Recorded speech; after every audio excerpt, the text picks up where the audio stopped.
Good morning. My name is Kelly Kennedy. Welcome to our presentation this morning about learning the difference between the different levels of the NCAA, Division 1, 2, and 3, and helping you find the right fit. I read a great quote this morning. It said, "You were born to win, although to be a winner, you must plan to win, prepare to win, and expect to win." And today, as you are looking to pursue your college career in athletics, of course, you're working hard every day on the court. You want to play at that next level.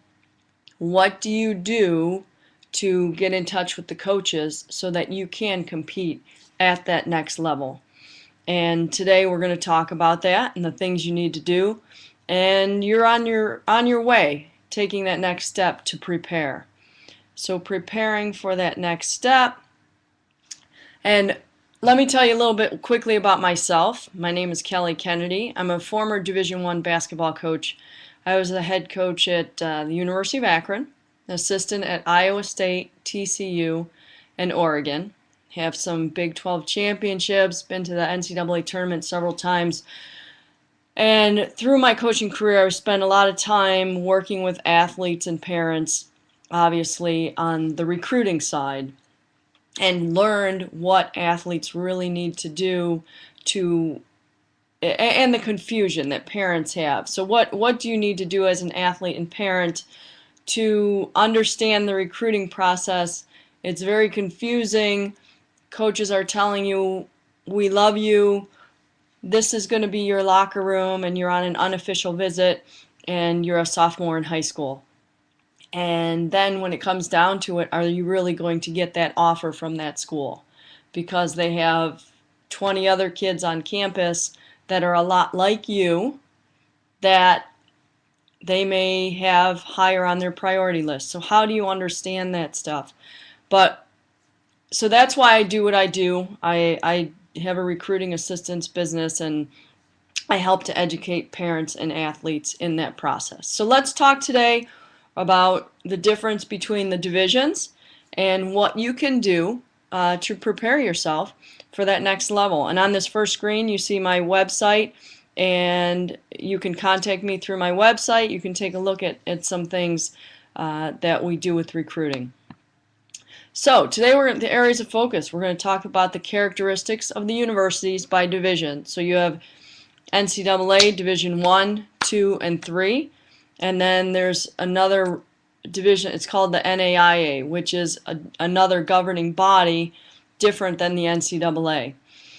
We're going to talk about athletic ability, knowing what level will be right for you to compete at, and how to explore that.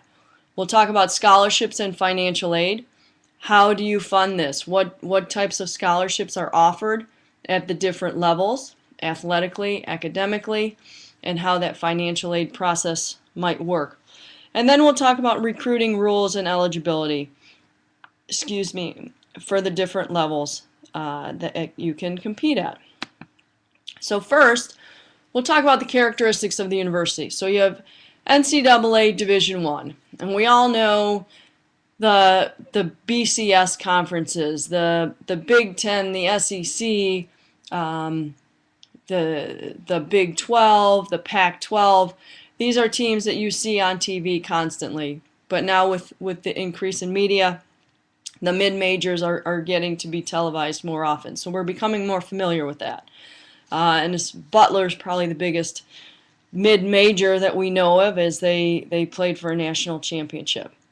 So there are 337 member institutions in Division I.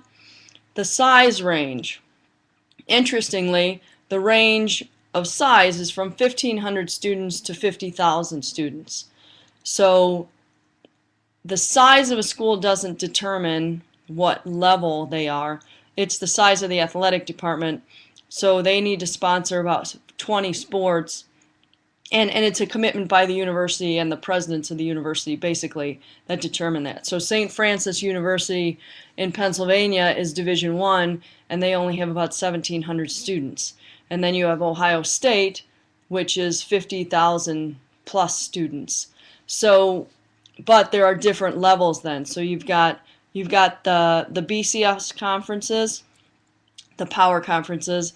Then you have the mid-majors that are like the MAC, the America East, the the Horizon League. There's several mid-majors, and then you've got, the lower Division I conferences. So there's different levels that you can compete at that in Division I. The Division II, you have 290 member institutions. The size ranges from, these are a little smaller schools, 1,000 students to about 5,000 students, and obviously 5,000 is a bigger Division II school. And again, it's the commitment of the athletic department. The focus is a bit more on there's a little more balance academically and athletically, I believe, at the Division II level, and a lot of scholarship opportunities. They have at least about 14 sports that they sponsor. NCAA Division III, there are 435 member institutions. These institutions are all known for strong academics. They range from 700 students to about 3,500 undergraduate students. I went to Case Western Reserve University, which we had 3,500 undergraduate students and another 5,000 graduate students. So you can have a Division III school that happens to be a bigger institution as well. But at Division III, academics is a premium, and these are non-scholarship, and we'll talk about that in the scholarship piece.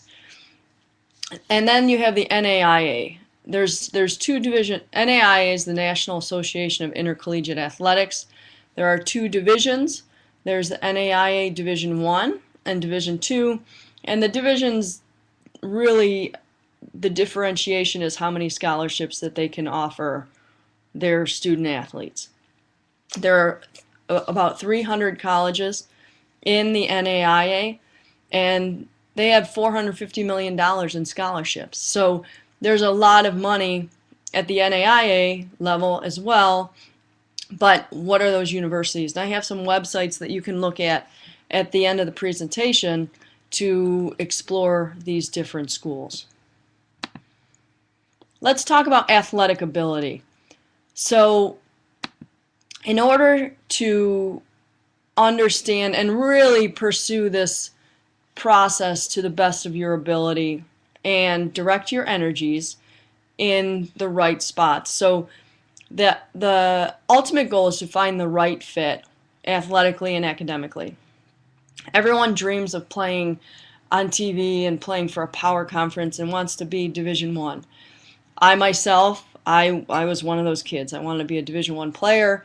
There's two reasons that you're not recruited Division I. One is you're not good enough, and two is they don't know who you are. And of course, in my case, it wasn't the latter. Just kidding. But you need to let coaches know who you are, but also understand what level you can compete at. So how do you find this out? Ask an expert in your sport. It might be, if your high school coach has had players that have played at the collegiate level and has an understanding of that, talk to them about that. Talk to your AAU coaches, but also find someone who is an expert in your sport. In particular, for example, myself, women's basketball is my expertise in the athletic world. I can evaluate players and give an idea of where I think you would be successful, and then that's where we'd pursue. But there are instructional coaches out there that can help you determine that, but it's a hard question to ask, and nobody wants to hear, that maybe your daughter's not going to be as successful at the highest level at Division I. For instance, I have a client right now that, her dream is to play Division I basketball, and I totally understand that, and I don't want to squelch anyone's dreams, but there's also, you want to go to a place where you're going to be successful and compete and be able to play and not sit the bench until you're a junior or a senior because you need to develop that much further to be competitive at that level. So find the level that's right for you, and then focus your efforts in that direction. And that will make you successful. I've had a couple clients recently, probably low Division I potential, but also would be great Division II players. So we pursued both levels, and we went to some camps, and I had her go to some elite camps at those universities so that she can be seen by those coaches. And then she ended up with 2 full scholarship offers from Division II institutions. She also had a couple offers from Division I institutions, but her fit and her feel was she liked the smaller schools, she wanted to be closer to home, and that's where she's probably going to end up, and she's going to have a great career. Okay, so let's talk about now, how do coaches recruit? So coaches find out about players in various ways. One, there are scouting services. So when you play in different exposure events, there are often scouting services who evaluate and put together scouting reports that coaches purchase. So if you're playing in those events and you're being seen, then there's a chance you're on that scouting service. But there's also a chance that you're being pigeonholed into what that particular scout saw that day. Maybe you didn't have a good game. Maybe it wasn't the right setting for you to be successful. So one is scouting services. 2, reputable coaches, meaning coaches who college coaches have had experience with. So just because a high school coach calls a college coach about a player, it doesn't mean that that coach is going to say, oh, this kid's pretty good. I had that experience myself when I was at Iowa State. I had a high school coach call me and tell me they had a 6'2" post player, athletic post. So I drove 3 hours through the snow to go check this kid out, and I walked in the gym and I didn't see any 6'2" players, and then also I didn't see any really athletic players. So it was my mistake of not getting video of this kid. I took the word of this high school coach whom I had not worked with before, and so I learned my lesson. But I also know that coaches will go on the coaches they're experienced with. So make sure that you're working with someone who has a good reputation, who knows what they're talking about. And of course, you may be the best player they've ever coached, but they've never coached a college caliber player before. The third way is non-scholastic tournaments. So in women's basketball, girls basketball, there's the AAU circuit, men's basketball, AAU, and the club programs, volleyball club programs, and we'll talk about that on the next slide. And then self-solicitation. So the fourth way is being proactive, putting together a highlight, or not a highlight, you don't want highlight videos. That's a good way to introduce yourself, but coaches want to see full game footage. They want to see you in the full game, in action. Even when you make a mistake, how do you respond? You're not going to make every shot in a game in a highlight film. I was pretty good, never missed a shot, but coaches don't want to see that. They want to see you in a full game situation. So self-solicitation, identifying schools that fit you, contacting the coaches, following up, and video is key. You have to have video, because on paper you're no different than the other 5'11" forward, or the 6'2" lineman, or the right-handed pitcher that throws 90 miles an hour. You have to differentiate yourself and identify yourself through video. So how do the different sports recruit? Football, they go, they cannot view anything but high school football games. So they used to have combines that they can go to, but they can't do that anymore. So they have camps on their campuses. Let's take Ohio, for example. Ohio State, who obviously is Big Ten, BCS, elite program, they're going to host camps that will have other coaches attend. They'll have Division II, Division III coaches also working their camp. So the kids that are coming to this camp are going to be identified by those coaches that are looking at the different levels. So in your state, find schools that are hosting camps that other coaches are going to attend and work. And then call the schools and say, hey, I'm interested in being seen by your coaches. What camps are they working? And then you can follow up and be proactive. That way you're spending your time, money, energy in the right direction. Basketball, the exposure tournaments. When can college coaches recruit? Division I can only evaluate one weekend in April, one weekend in October, or I'm sorry, September, and then July. There's a 2-week beginning of the month and end of the month, 2 weeks that coaches can be out. Volleyball, Junior Olympic Club teams, they have the JO season, which is critical. That's where the coaches go out. Baseball, you have your travel teams in the summer. That's where coaches recruit. Field hockey and lacrosse, they have exposure tournaments. I know there's specific ones that are. So email a college coach. Call a coach of a school that you're interested in and say, hey, what events do you attend? And then track and swimming, those events, those sports are, times. So it's easier to figure out where you're at by just looking up times on the website. Go to the NCAA or NAIA, look at the championship times, and then kind of determine from there what level you can compete at. And then the question is, if I play on an exposure team or a junior Olympic team, am I going to get recruited? Is that the only thing that I need to do? And your AAU coaches, your club coaches say, hey, we're going to help you.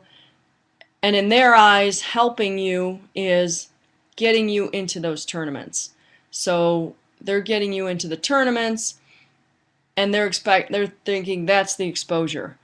But really, you need, before you attend those events, you need to contact coaches and you need to be proactive and let them know where you're going to be and who you are in that process. Okay? All right, so let's talk about scholarships and financial aid. If you have any questions throughout, I guess you can type them in, and then as I see them, I can answer questions at the end. So please feel free to throw a question in when you have one. Scholarships and financial aid. Okay. Statistics show that only 2% of athletes receive athletic scholarships. So 2% receive athletic scholarships. So that means that of all the athletes competing at the college level, of all the athletes actually competing at the high school level, only 2% go on to receive scholarships. So that means that that's an elite group. So when you're thinking about, as we talked about earlier, identifying yourself, what level can I compete at? If you can compete at the collegiate level, that's a pretty elite status in itself. Only 3% of athletes go on to compete at the college level. So you're in an elite group right there. So let's talk about the different scholarships at the different levels. So we're going to talk about head count versus equivalency. Head count is that every athlete on that roster counts toward an athletic scholarship. So in NCAA Division I, the head count sports are football, men's and women's basketball. Every other sport is an equivalency sport. Equivalency is that there's a set number of scholarships or a set number of scholarship dollars that a team can use to split among their roster. So they can take athletic scholarship money and combine it with academic scholarship money to give you a package, as well as your need-based aid, which we will talk about. We said NCAA Division I. So the head count sports, football, men's and women's basketball. Equivalency sports are all the other sports. NCAA Division II, all the sports are equivalency sports. So say women's basketball, they have 12 scholarships for their roster, or that's the maximum that that school can have. Now that doesn't mean that every Division II school is fully funded. So there are several schools that they might just have 6 scholarships. They're Division II, but they're not fully funded. But they're equivalency. So there are athletes on that roster that may have a full scholarship, and there's other athletes that might just get books or fees or whatever. The coaches can determine a set amount of money. And again, those number of scholarships per sport vary. A sport like baseball, there's not much scholarship money in baseball. They might have 35 guys on a roster, and they might have 8 scholarships to split amongst those guys. So that's where your academics is critical, because the coaches look in the universities, they'll look at your academic money, and we'll go into this next slide here. We'll talk about NCAA Division III first, and then we'll go to the next slide. So NCAA Division III, there are no athletic scholarships. It is all merit-based and need-based aid. So you have to fill out the FAFSA, which we'll talk about here. So one, they look at your academics and see, can we give you academic money? And then they look at your FAFSA form. So everyone that applies to a university should fill out a FAFSA.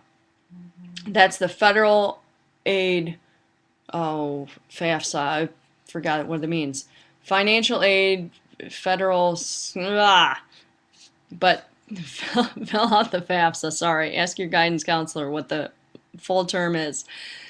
But every family should fill it out. Even if you get a full scholarship, you still want to fill out the FAFSA, because if you qualify for the Pell Grant or government aid, you may be able to stack that Pell on top of your full athletic scholarship to use as spending money for college. So those are things. So every family should fill out the FAFSA by January 1st of your senior year in high school.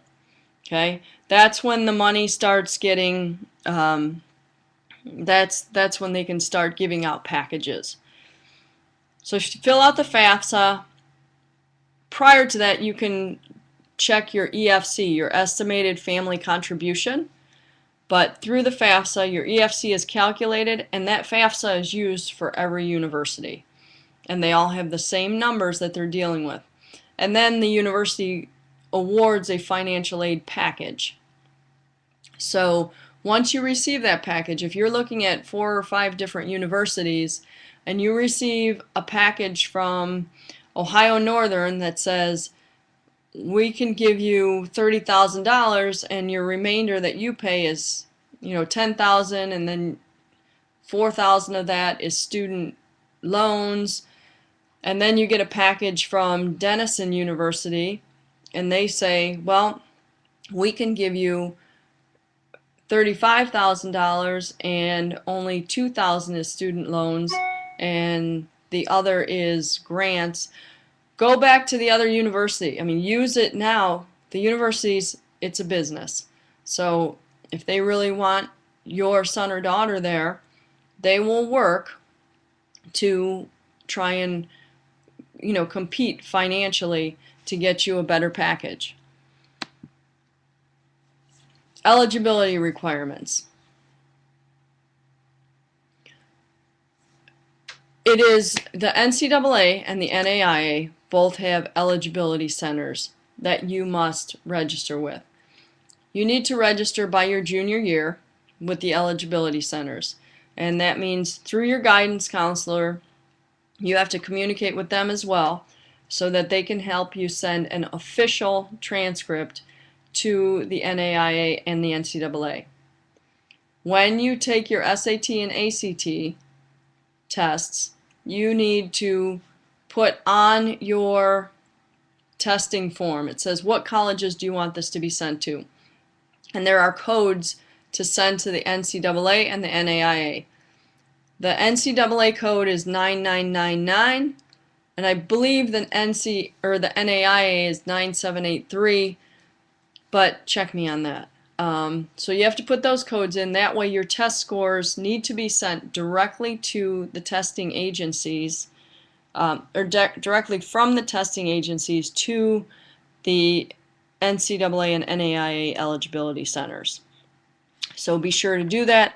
If you've already taken those tests and gotten scores, you can contact the SAT and ACT centers to have those scores submitted. Go to my website, CoachKellyKennedy.com, and all of this information is listed as well. So, eligibility requirements, NCAA Division I. Okay, you need to graduate from high school, complete 16 core courses. So your guidance counselor should be able to help you determine your core courses. There's also the Eligibility Center website where you can check your core courses. And really before school starts, you should check that to make sure that you're on track to have core courses. You need to earn a minimum required GPA in your core courses. So at Division I, there's a sliding scale. So for example, if you have a 2.4 GPA, you need an 860 SAT or a 70 combined score in your ACT. They only take the math and the verbal in the SAT. Okay. As your GPA increases on that sliding scale, your score requirement decreases. So if you get a 3.0 GPA, then that SAT score will be lower that you need. Okay. Division II, starting, well, you need to graduate from high school. Kind of seems obvious. You need to complete 16 core courses if you are enrolling after August 2014. So if you are enrolling August 2013 now, most of you should probably have determined where you're going. Otherwise, you'd only need 14 core courses for NCAA Division II. But next year, you'll need 16, so please check with your guidance counselor. You need to earn a minimum of 2.0 GPA in your core courses and a combined SAT of 860, again that's math and verbal only, or an ACT of 68. And the ACT does not use the writing portion. NCAA Division III, there is no NCAA certification process, so you do not need to register with the eligibility centers. The athletes must meet the academic requirements of the institutions. So each institution has their own entrance requirements. Some schools obviously higher ACTs, there's more weight on that than others. Some institutions may have exceptions for athletes. So the average application pool, the average acceptance at a university, for example, might be, let's say, a 28 ACT. But if they have an athlete that they really, really want, they might be able to get them in with a 26 ACT. And universities might give a team 1 or 2 exceptions, meaning they can get kids in because of their athletic ability or because they really want them on the team if they have a good relationship with their admissions office and the university is open to that. That's a per university basis. And then I told you about the NAIA, the National Association of Intercollegiate Athletics. Their requirements, NAIA and NCAA Division II are similar in probably level of play. And again, there's a range of ability as well in D2 and NAIA. So NAIA has NCAA Division I, or I'm sorry, NAIA D1 and NAIA D2, and the difference has to do with how many scholarships are available for their coaching staff to distribute. For NAIA, you must graduate from high school and meet 2 of 3 of these criteria. Have at least a 2.0 GPA, and there's no core course requirements. So it's easier to get a 2.0 because the classes that count now are computers and physical education and those classes that don't count in your core courses for the NCAA. You have to have an 18 ACT or 860 SAT or be in the top 50% of your class. Okay, so let's talk about finding the right fit athletically and academically. So now you want to put these pieces together, and what you want to start doing is the first thing you want to do is identify your athletic ability, as we had talked about. So you determine, am I Division III athlete? Am I a Division II? Am I a Division I? And again, when I say identify athletic ability, I'm talking about where can you be most successful. You might be able to get a Division I scholarship, but you might be the 13th, 14th kid on that roster and might not play till your junior year. Or at the Division II level, you might be the go-to player. I have an athlete right now that I'm working with. I talked to her last night, and she's got probably about 5 or 6 Mid-American Conference schools that are really interested in her and probably will offer her a scholarship. So let's say Kent State, Western Michigan, Central Michigan, Ball State, etc. And then she's got Ashland University. Ashland University is a Division II school who just won a national championship. Ashland loves her, and she could be very successful and probably step in as a freshman and make an impact. And I talked to her last night, and a lot of kids I talk to, it's I want to be Division I, and they snub their nose at a Division II scholarship. But this young lady, she said I don't care about that. She said I just want to play, and I've never sat the bench, and I can't go into a situation where I'm going to sit the bench or not know that I'm going to be, able to compete and play. You got 4 years to do it. You got 5 years to complete 4 years of eligibility should you get injured or redshirted. But that's the situation. So identify your athletic ability, where you can be most successful. Research the academics. So find out what schools fit, what you're looking for. Obviously, if you're strong in the sciences, a liberal arts college probably isn't going to be what you want to pursue. So research the academics And then reach out to the coaches and do visits and do campus visits. So you need to be proactive in this process. Get out there, go do campus tours, take a look, visit with the admissions people when you're on campus. If coaches are interested in you, so let's say you've gotten letters from schools and they say, we'd like to have you come for an unofficial visit. We'd like to have you visit campus. That's what they'll say. So shoot the coach an email and say, hey coach, I'd love to come visit. Can you set up a meeting with admissions? And if the coaches are interested in you, they'll help you set up some meetings, maybe go to a class with an athlete like on a Friday, or visit the admissions, or visit with a professor and say you're interested in biology, or I have an athlete who's interested in forensics. Meeting with a professor and really finding out what they're all about. And also understand that on paper, a university might say they're the top in this educational field.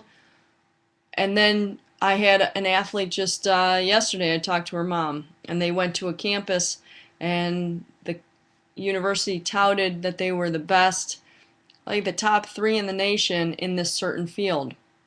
When they went for their visit, they met with the admissions people.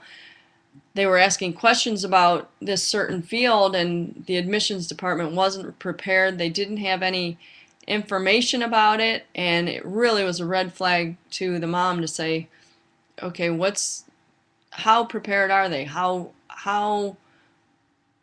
on top of things is this university? So go visit campuses, narrow down, meet the coaching staff, but also understand that coaching staffs change. So you want to ask questions about the staff, how long they've been there, but also understand that you're going to school, and should something happen, that you get injured, is this where you're going to be happy? Because if you weren't able to play your sport, please don't make a decision solely on the coaching staff. It has to be a good fit athletically, academically, and socially. You have to feel comfortable, and it has to be a good fit. So do your research and understand what is right for you. Start doing that your junior year, end of your sophomore year. When you're going to these exposure tournaments, look at schools that are on your way to these events. Stop for a half an hour, stop for a couple hours, 3-4 hours on a campus to take a look, so that you're spending your time wisely and not wasting time in this process. Okay, so in summary, let's talk about, there are many levels for great opportunities. So once you determine what level you can be at, there's scholarship dollars athletically, academically.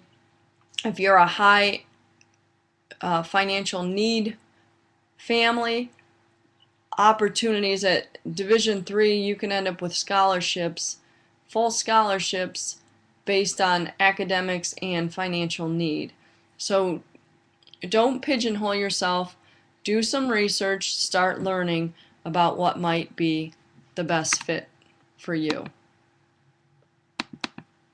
And then the rest of my slide.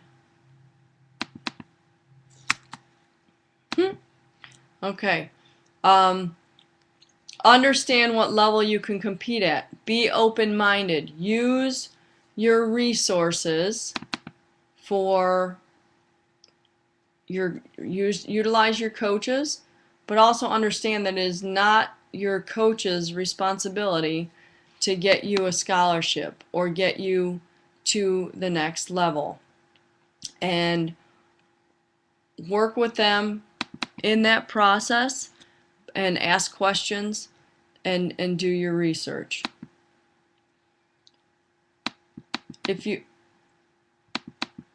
I have 3 more, my things aren't coming up here, so but if there are any questions that you have, please shoot them out to me. Here's a question that I just received. When can college coaches start contacting me? That's a great question. Coaches can start contacting you. The Division II coaches can start contacting you June 15th after your junior year. So they can start calling you and emailing you. And that's the summer before your senior year. Division I coaches, it varies by sport. Each sport has a different recruiting calendar. So women's basketball, for example, September 1st of your junior year, they can start calling you, writing you, emailing you, texting you. Now there's unlimited communication. But all the sports, September 1st of your junior year, they can start to email you and send you information about their program, about their and they can start recruiting you basically by emails and written letters.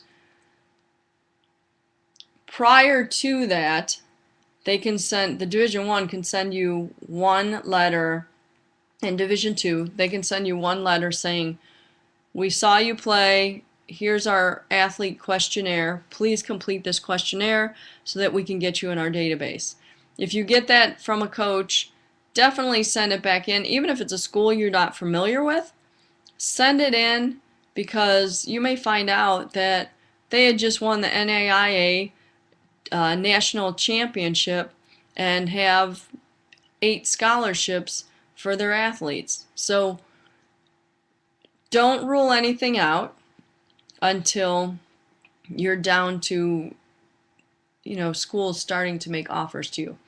Division III has unlimited contact, and NAIA, they don't have a whole lot of recruiting regulations either, so they can start contacting you earlier. When can I call a coach? You can call a coach beginning, you can call a coach at any time. And you can call a coach at any time, and they just can't call you back until their windows allow them to. So they'll tell you typically, if you're a recruit, I can't call you back, so thank you for your call and please try calling again. You can email them, and again, they can't email you back unless it's in their allowable window. I just got another question here. It says, for basketball, did you say that college coaches can go out in September also? Yes, September, it's 28th and 29th is the weekend that Division I coaches can go to non-scholastic athletic events. That means the AAU, the club, the exposure events that are being held. And then, let's see, I received a letter from a college coach. Does that mean they are serious about recruiting me? The answer is no. You don't know that. You are on their recruiting list, and that's where somehow you need to find out how serious they are about you. So look into, finding someone, your AAU coach, if they can help you out, a consultant such as myself, who that's what I do in communicating with coaches, etc. But the letter simply means that you're on their recruiting list, but contact them, get in that process with them, and continue to follow up when you're going to play in events. Let those coaches know where you are going to be. Is it important to have game film for college coaches? I covered this earlier. Yes, it is very important to have game film for college coaches, because visually seeing is believing. And again, video is not the only avenue that they look at. It simply gives them an introduction to you.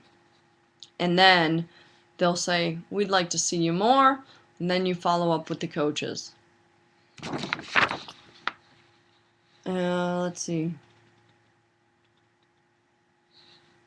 All right, the last one is, should I depend on my high school or travel team coach to promote me to colleges? The answer is absolutely not. It is your future, and you need to take responsibility. You need to be proactive and work through this process. And remember that it is a process. It's a marathon, not a sprint. I have clients right now who are juniors in high school, and they're panicking because they don't have scholarship offers. A lot of coaches, they're trying to determine who they're going to get in their 2014 classes before they can determine what they need in the 2015 classes. So it's all, coaches have a puzzle to put together, and they might only have 2 scholarships for that year. So where do you fit in that puzzle?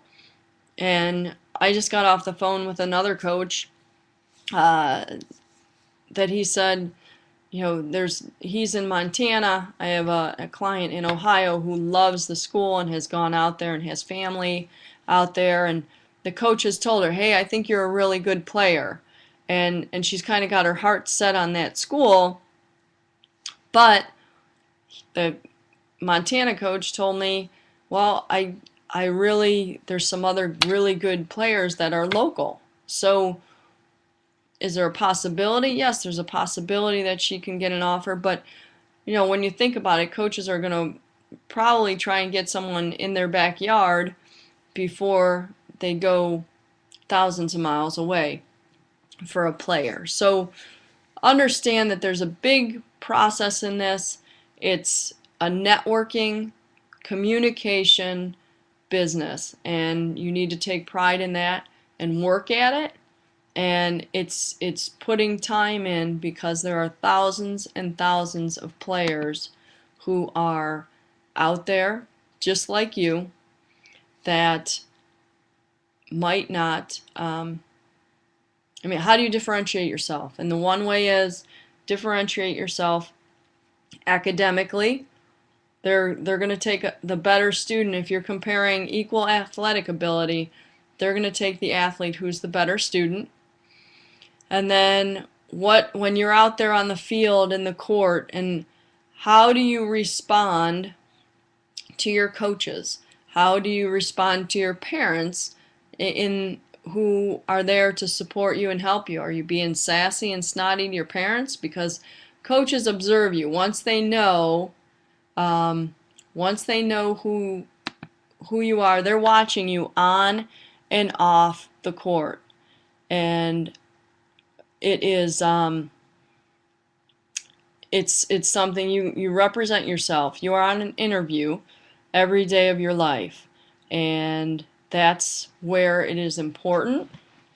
And please be the best you can be on and off the court.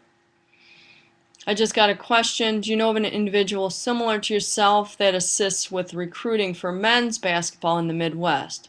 We are interested in Northern Indiana and Michigan schools. I have assisted men's athletes as well. Feel free to contact me, and we can visit about your needs, and I can look at some video.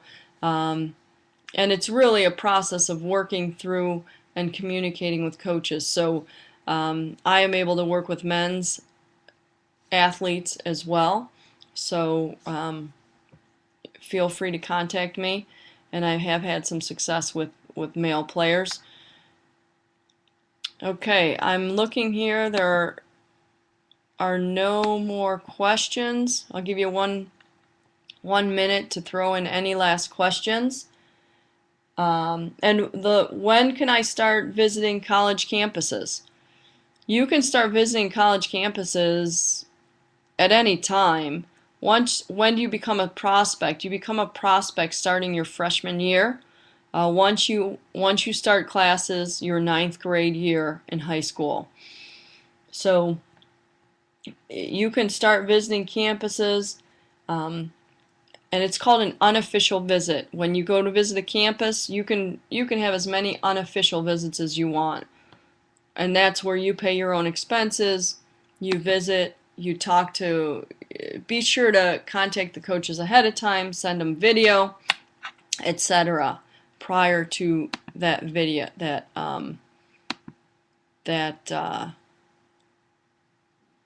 prior to being there. Here's a question. It says, as a sophomore, what is the most important thing you can do to start the process? Kelly, the most important thing you can do is get video together. And as I said, get evaluated so that you can start putting your energies toward the right universities. Make sure you're playing on an exposure team that's going to play in the events, the right events that are going to help you to get exposure, because there are, for basketball, for example, there are AAU programs that really don't understand the process, and you might play all through May and June, or actually when they play April and May, and the events, so Division II, in that certain window, they can only go to AAU sanctioned events.